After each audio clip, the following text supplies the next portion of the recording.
So welcome back to the channel. Today I want to talk to you about 3 things I wish I knew before I became a freelancer.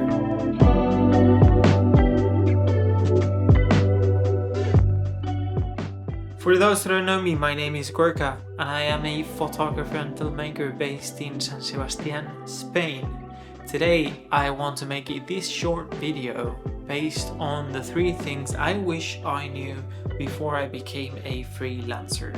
I'll make it short and I'll go straight to the point. The first thing I wish I knew was how much effort it takes to onboard a client that will pay you enough to make a full-time income. It is crazy. In the beginning I was very prompt to doing free work and very low budget stuff, but once I wanted to step up and get clients with bigger budgets, I struggled quite a bit, even though I had a portfolio. It took quite a long time to figure out what was it I had to say to this client. So it's all about knowing about psychology, sales. I didn't know anything about sales, so I had to learn it by myself. Other than that, if I had to start all over again, what I would do is I would work for someone that has experience in the field that you want to work in, someone that can mentor you, someone that you can see how they do. But yeah, try to approach people that you admire or people that are in the field you want to be in. The second thing I wish I knew about becoming a freelancer is how much effort, how much time, how much of everything, energy goes into client satisfaction, about finishing projects on time and making sure that the client validates the final product and don't make you work so many extra hours. That has happened to me very often. In the beginning it's always the same. You're very happy and you're very excited to be working with the cameras and with all the technical side or the story, whatever rocks your boat. But in the end, so many times I've finished the project and then so many changes had to be made because the expectations were not met. Because we didn't agree in any expectations, to be honest. We didn't know about what budget did we have to perform the project. There are so many things that you should agree first before starting to work in a new project, I think. Something that helped me a lot as a creative freelancer was trying to find visual references of what I have in my mind so that I can show to somebody.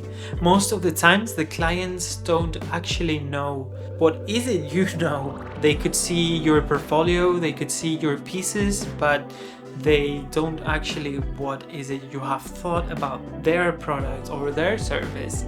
So it is very important for you to be able to communicate and show what is an approximation of the final product and deliverables they're going to get, so that the expectations are completely clear and everybody knows what we're talking about.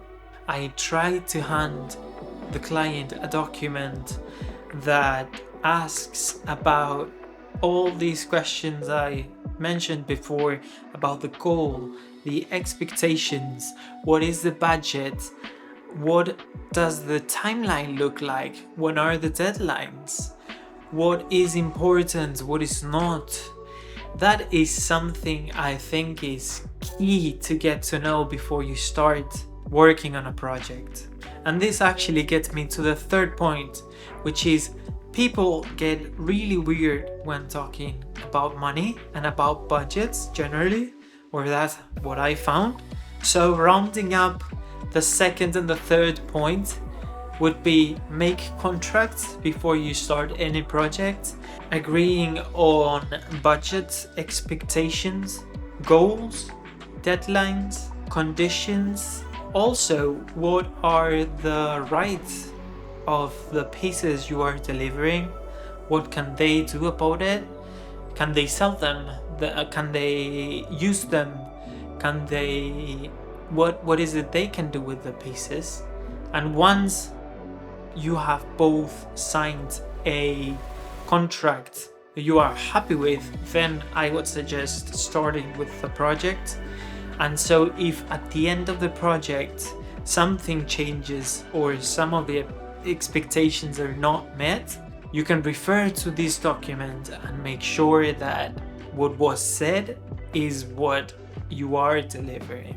I will actually leave some templates or some examples of contracts down below, so please feel free to check them out and to see if you had different terms or not. Make sure you are covered in these contracts and make sure also that you can deliver on what you're promising, which is a very important point, to be honest. In any case, I appreciate you very much watching this video.